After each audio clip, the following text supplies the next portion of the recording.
The Edmonton Oilers host the LA Kings for the first matchup between the two Pacific Division foes since their 7-game playoff series of a year ago. We discuss the matchup on a Locked On crossover special. I'm Eddie Garcia, host of Locked On LA Kings. He is Brett Holden, the host of Locked On Oilers. And Brett, thanks for joining us on the eve of this Pacific Division matchup. First time they've met this season. I'm sure it's not quite as big of a matchup for you guys because last year you went on to bigger and better things and made it to the Western Conference Finals, where the Kings obviously their season ended in that 7-game series, Game 7, up in Edmonton. What I guess the first question would be: you kind of made a gesture with your head there that made me think maybe I'm wrong. Is this kind of a important matchup or a big matchup up in Edmonton? Yeah, I think it is the Edmonton Oilers' biggest issue. And thank you so much for having me today. I really appreciate it. But yes, no, I really think that this might be a little more difficult. I think for the Edmonton Oilers than a lot of people are talking about. I was just coming back home, and on the radio they're talking about Cal Peterson's in net. And, he's got this save percentage and the expected save for this and that. You go, well, first of all, you don't know the Edmonton Oilers because they just lost. Kochetkov hasn't lost once in his career yet. But the Edmonton Oilers have issues with goaltenders that aren't supposed to be all that. And I'm a big Cal Peterson guy. The Edmonton Oilers' biggest issue has been consistency so far this year. And, well, if there's anything that the Edmonton Oilers might need is a win right now, and especially against a really good Los Angeles Kings team. I think it's going to be much more difficult than people are really etching this out to be. By the way, just before we get started, I know you are with the Kings. I just wanted to pull this out and congratulate LAFC for y'all. Massive victory. I have the Dodgers and the Yeah, LAFC I noticed jersey that. over here as well. So I'm a big LA guy. I just want to preface that. But yes, All right. thank you. So thank you for letting me have my little moment there. Yeah, absolutely. That's cool. Well, it sounds like the Oilers and the Kings may be brothers from another mother because consistency has been an issue with the Kings as well in a lot of areas. But just real quick, the records going into tonight's game: LA comes in 10-7-1, 21 points, second place in the Pacific at the moment, and the Oilers are 9-7, 18 points. They're fourth in the Pacific right now, and maybe we'll talk if we have time a little bit about the Pacific Division so far this year. But I guess the first obvious question would be it looks like the Oilers are not where a lot of us thought they would be so far at this point in the season. I know in our preseason locked on predictions, I had them second to Calgary, and neither one of those teams are in the top four at the moment. So things have started off very interestingly. But like I said, fair to say the Oilers are not where people thought they would be at this point, right? Yeah, no, exactly how we predicted, isn't it? No. But yeah, there are a lot of interesting issues with the Edmonton Oilers. I mean, the Edmonton Oilers did lose Evander Kane and will have him out of the lineup for a very long time. Kyler Yamamoto, A, hasn't really been healthy, and B, hasn't been the player the Edmonton Oilers needed. So they're kind of having to run a makeshift top six, and really it's a top four plus Pugliarvi and whoever you want to put next to Leon Draisaitl. Tonight is going to be Warren Fogle, but I feel like knowing Jay Woodcroft here, I don't think it's going to end up as Warren Fogle as the second line winger there by the end of the night. Then they're not really getting contributions from the top or bottom six all the time. Last game, Tyson Berry scored the first two goals, so that was big for them.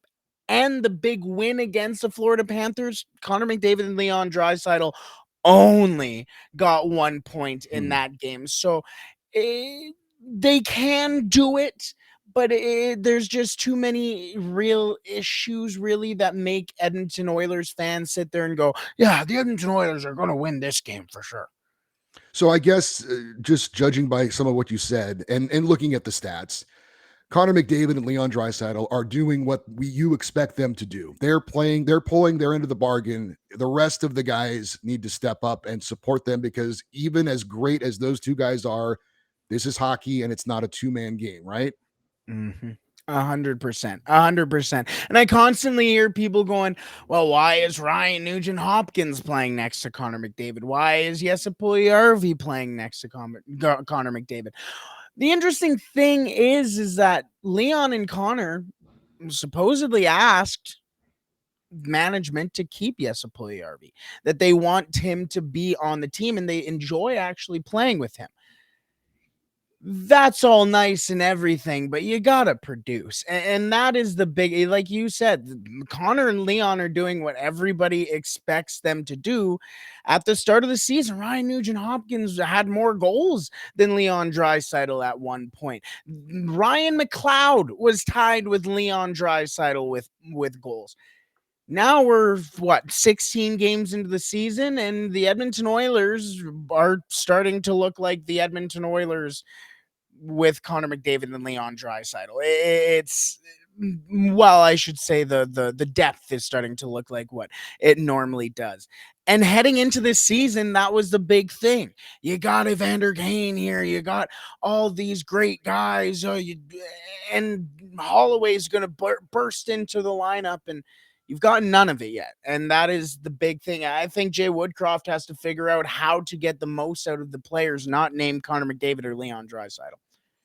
Yeah. So you mentioned Evander Kane, and I'm sure a lot of people know this very scary injury where he took the skate blade to the wrist, a severe cut, he said, down to the bone. And I've seen the pictures of him where his arm is like completely immobilized and wrapped up, and it's something you can't move. So he's obviously going to be out for quite a while. How is that affecting the top six? Uh,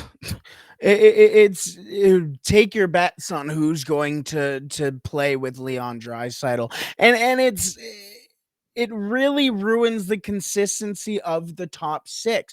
The injury to Kyler Yamamoto has also accelerated that type of worry almost, because you're sitting there and going, okay, well, you're not getting top 6 minutes from a guy who should be in the top six, and now you're already struggling for secondary scoring. So who are you going to put in there? I'm not genuinely, I said this as a joke, but I wouldn't be surprised if Klim Kostin at a point was playing on the second line with Leon Draisaitl.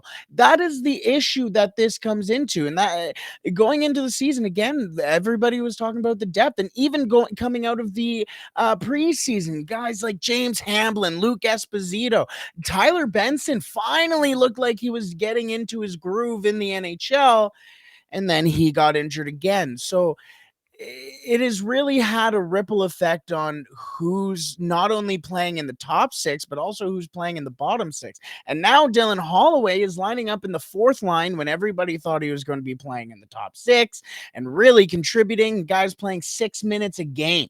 And it's much more of a detriment than people really realize. I think it honestly may force the Edmonton Oilers' hand into making a trade. One of the big reasons why the Oilers eliminated the Kings last season in the playoffs was how much better their power play was than the LA Kings. Is the power play still running at a high clip for the Oilers? Is that still something that's been a big advantage for them so far this season as opposed to some of their opponents? Oh yeah, 100%. And the issue is the Edmonton Oilers penalty kill. So special teams has really played into the factor of the Edmonton Oilers games and all of them. And once the Edmonton Oilers get on that power play, I mean, let's be real. You're there's only so much you can do when the puck's going from Connor McDavid to Leon Draisaitl to Ryan Nugent Hopkins to Zach Hyman to Tyson Barrie, and you're sitting there going, I don't know what to do. So that is the one plus side for the Edmonton Oilers right now, sitting third in the league in the power play, as they should. And that is every team you hear that plays against the Oilers, I always go, you got to stay disciplined because you don't want to go up against their power play. And there's a reason why. And yes, it is the one decent thing or one consistent thing for the Edmonton Oilers where you're going, okay, we're on the power play. Maybe there's a chance. So yeah. Got to ask you about the goaltending, because going into the season, you acquired Jack Campbell to take over for the aging Mike Smith. And a lot of people, including myself, thought that was going to be an upgrade in net. Has that proven to be the case so far? And what is the goaltending situation like for your Oilers? Yeah. Not so Here's my much. stance. Yeah.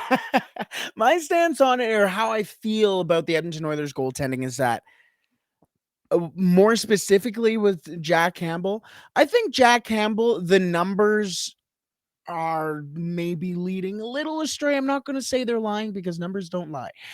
But Jack Campbell has been making the saves, or at least before the last couple of games, I should say, was making the saves that he should should make, really. Yes, sometimes the Edmonton Oilers were down, but then when it came to keeping the Edmonton Oilers in it, he was there to make the big save. He was there to make the initial save, and then there's only so much you can do when you're lying on your stomach after basically tearing your groin after letting a guy have a breakaway from center ice and left him for dead, basically.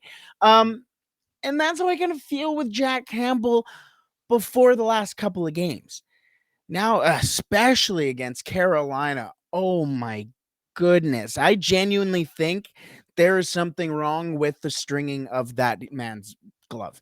I think he has genuinely had 2 goals go through his glove. And I don't say that figuratively, literally through the laces of his glove. And then you sit there as a goaltender and go, what can I do? It literally feels like everything is going through me. And then you see him go into the press and go, I've been pathetic, and say this, that, and the other thing, which isn't not, which wasn't not expected. Those are words that should come out of someone's mouth. But he has always done it. In fact, Luke Gadzik, a former Edmonton Oiler and a former teammate of Jack Campbell's, said on Hockey Central before one of the Oilers games, he said that when they were both teammates in Texas in the AHL with the Texas Stars, they had to have closed door meetings, a couple of them with Jack, about talking to the media about all this, putting it very poorly. And we're still seeing it today. So could he be in his own head? Maybe, but it doesn't help as well that Stuart Skinner has the third best save percentage amongst goaltenders who has played at least 5 games or more.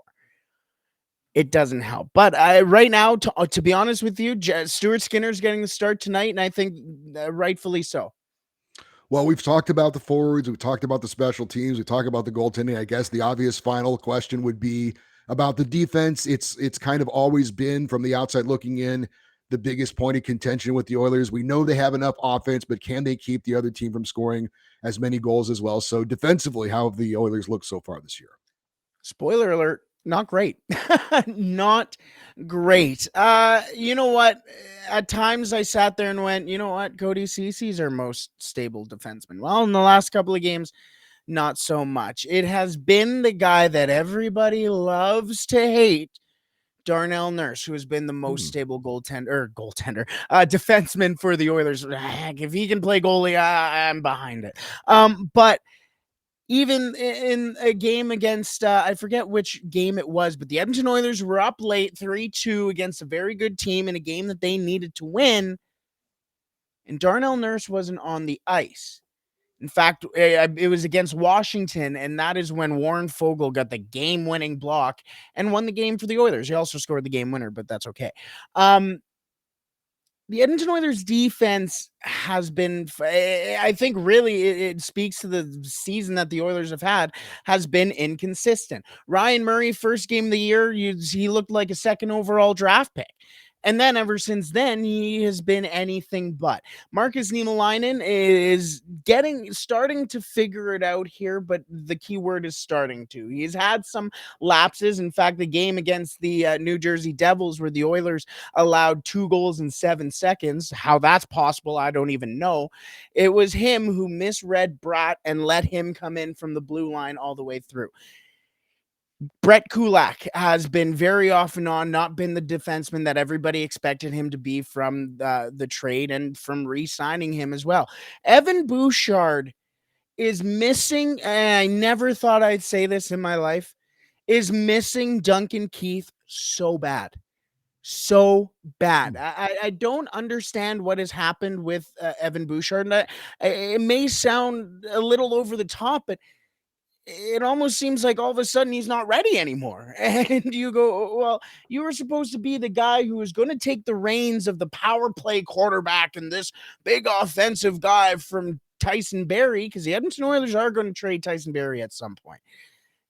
Whatever that's for, we'll see, but he is going to be that next power play guy. And the tentativeness that I've seen from Evan Bouchard is the tentativeness from a player who has played 3 games in the NHL.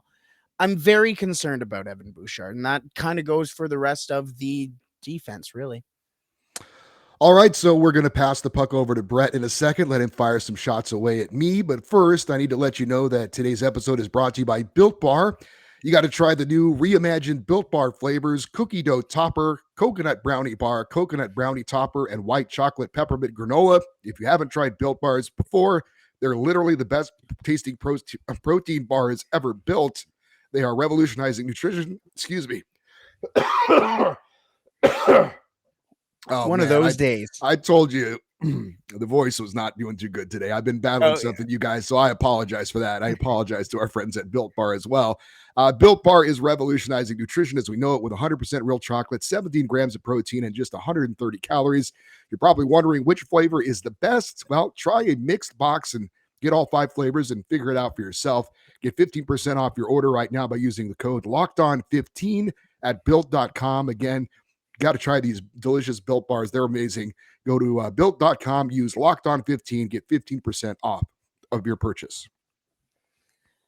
All right. Oh, my God. I'm going to take a drink, and Brett, I'm going to turn it over to you.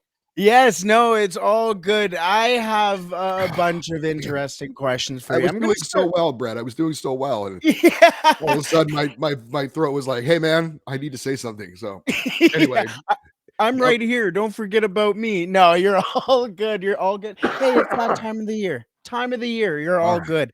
Yes, no, I do have a couple of interesting questions. I'm going to start at an interesting point here because I am an avid fantasy guy. And I won't lie, this started a couple of years ago, and this was back when you could get younger players and draft them and keep them on your team for a little while. And you know what? I always liked this Russian international who became an American and played for in the States for a little while, and actually played for the U.S. program as well. And that's Arthur Kaliev. And now he has had a very solid start to the season. Maybe not the forward you thought I would start off with here, but I think he's an unbelievable case in the NHL here.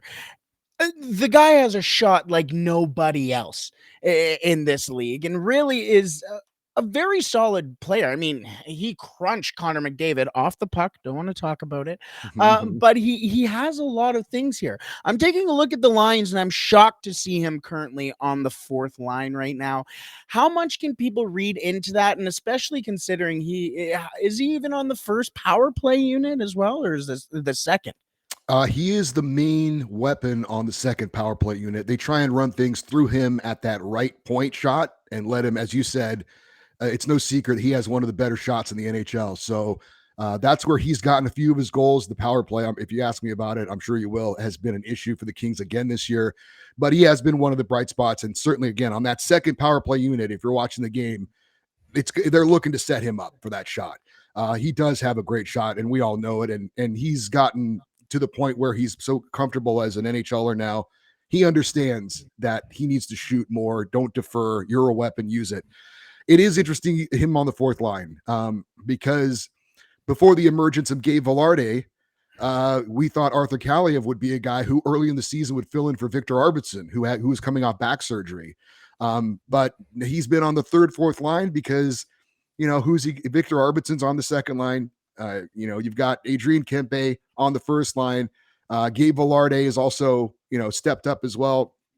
So there kind of hasn't been a spot for him. So it is surprising to see him on the 4th line. Although I will say this, Todd McClellan likes to go to the 4th line when he needs a spark.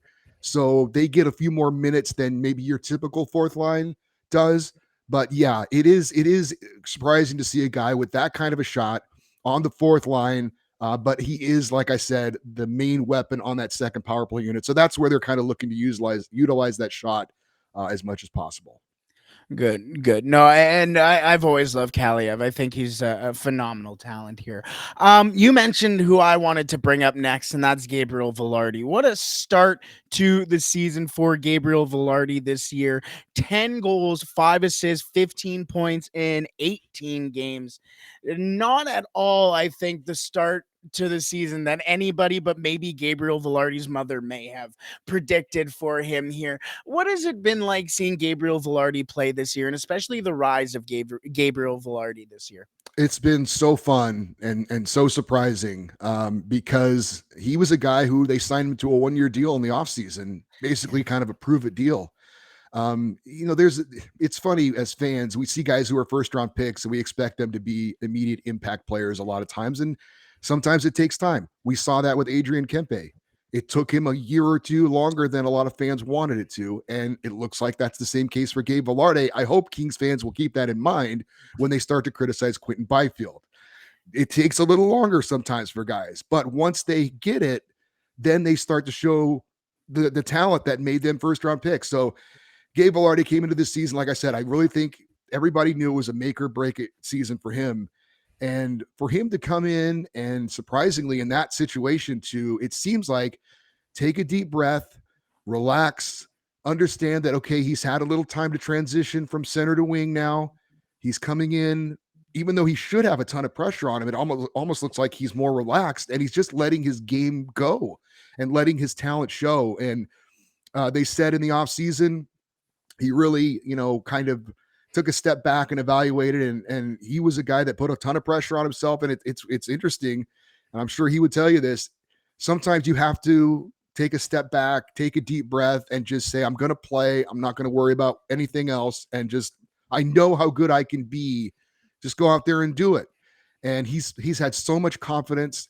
He's had so much fun. He's playing with a smile on his face it's been an amazing transformation for him, and the talent has shown. He's letting his talent show. He's got great hands. He's got good size. He can win puck battles behind the net, and obviously he has now been elevated to the top line. I mean, there's no greater compliment that you can give a player to say, you are on our top line, you're going to get more minutes and we believe in you. And he's delivered.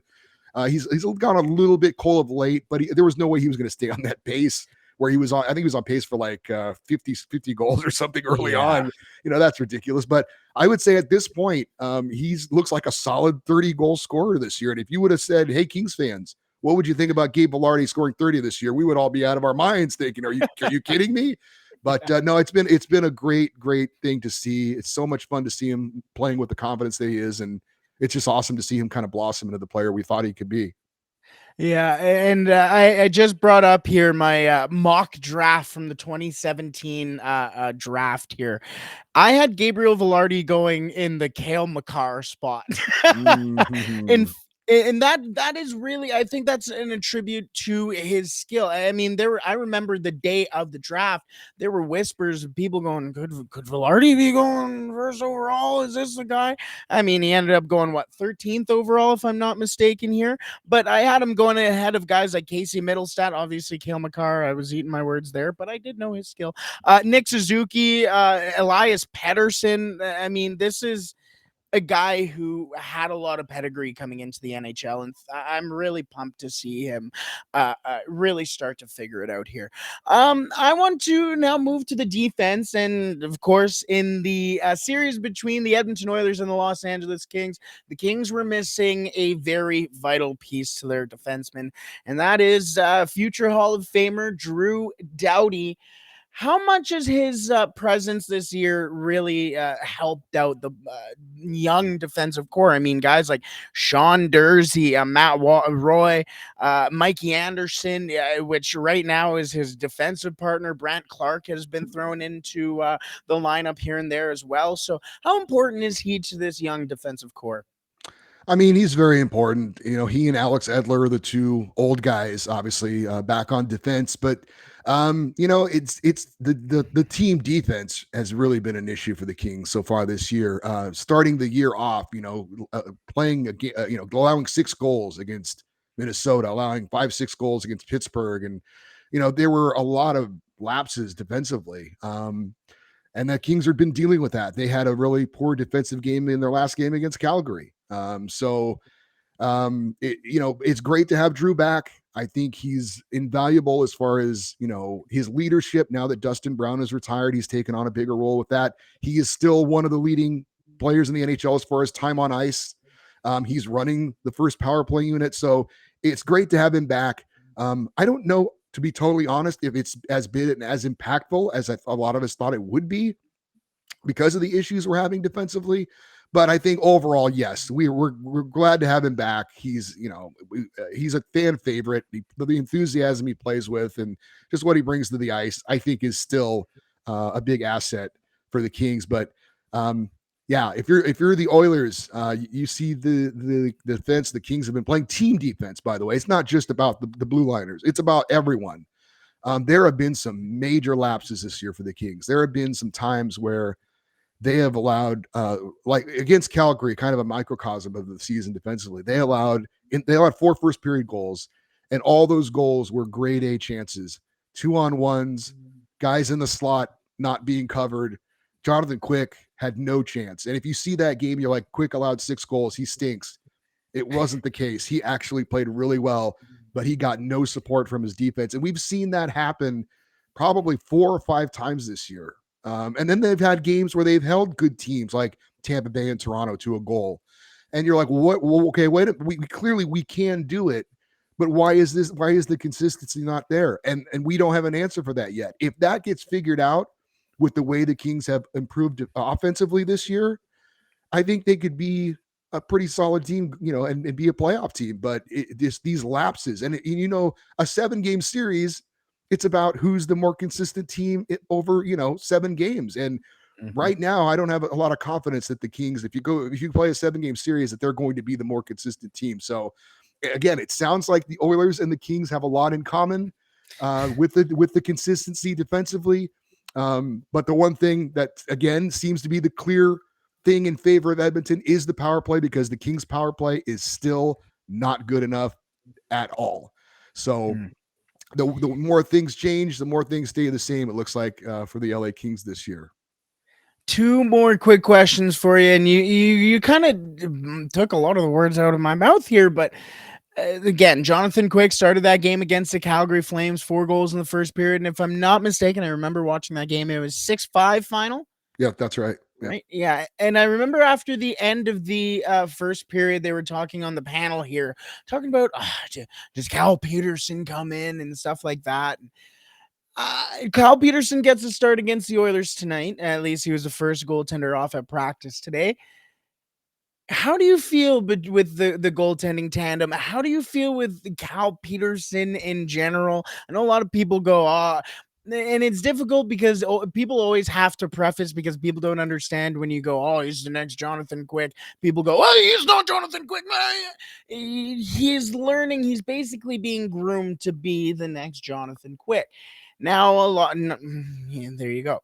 But you sit here and you hear all this negative stuff around Cal Peterson. Again, I'm a positive fan of Cal Peterson. I like Cal Peterson, but what's your feeling with the whole goaltending situation in general? How do you feel about the eventual transition of Cal Peterson, and how do you think everything's been going so far?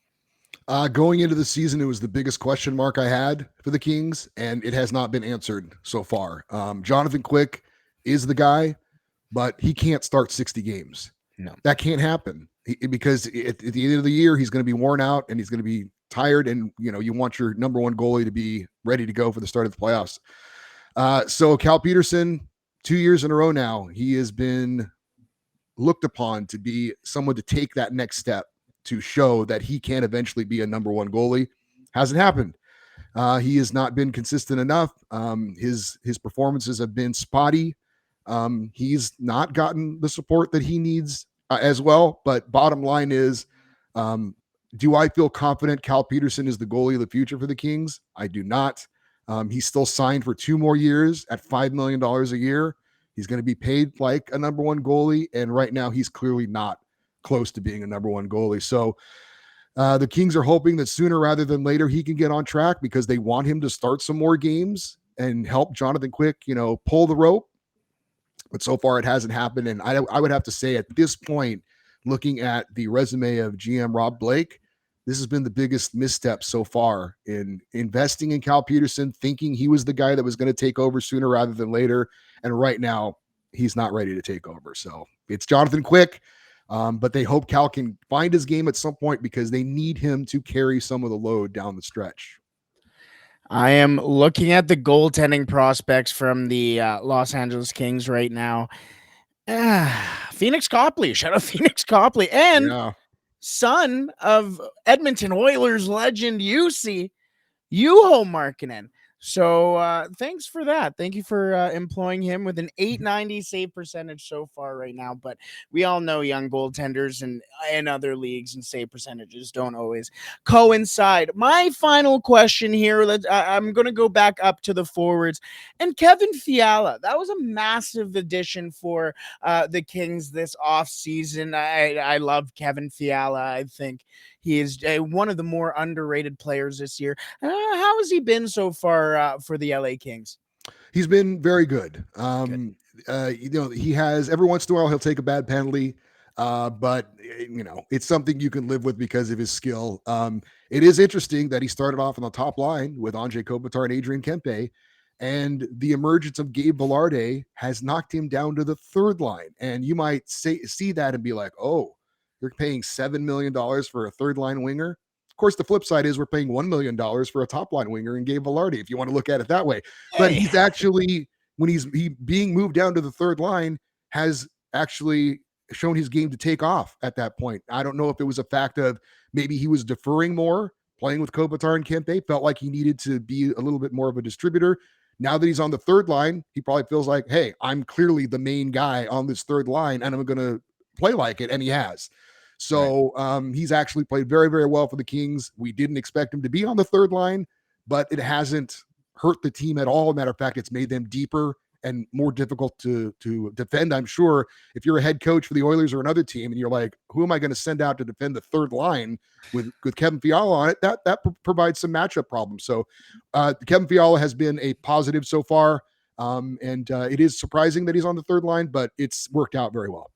It's about distribution, right? 100%. And we're throwing out Klim Kostin, baby. It's Klim Kostin season up in Edmonton. Well, Brett, thank you so much for joining us today. Looking forward to this matchup against the Edmonton Oilers tonight. I'm sure you will be breaking it all down on tomorrow's Locked On Oilers show, as I will be on tomorrow's Locked On LA Kings show. So it's always a fun matchup, but even though you're kind of on the edge of your seat every time the puck goes to Connor McDavid as a opposing fan, but should be a fun game tonight. And I won't wish you good luck because I won't mean it, but may the best team win. How about that? May the best team win. I'm behind that. May the best team win. All right. He is Brett Holden. I'm Eddie Garcia. You can obviously see Brett on Locked On Oilers. Be sure to check out his channel, and we'll talk to you tomorrow with another episode of Locked On Kings. Brett, thank you. And we say go Kings go at the end of this one. Is it go Oilers go at the end? Is that what you guys say up there in Edmonton? We say play La Bamba, baby. All right. That's a good one. All right. Thank you, Brett. And thank you everyone for watching. Hope you enjoyed this crossover episode with Brett Holden of Locked On Oilers. I'm Eddie Garcia, and we'll talk to you tomorrow.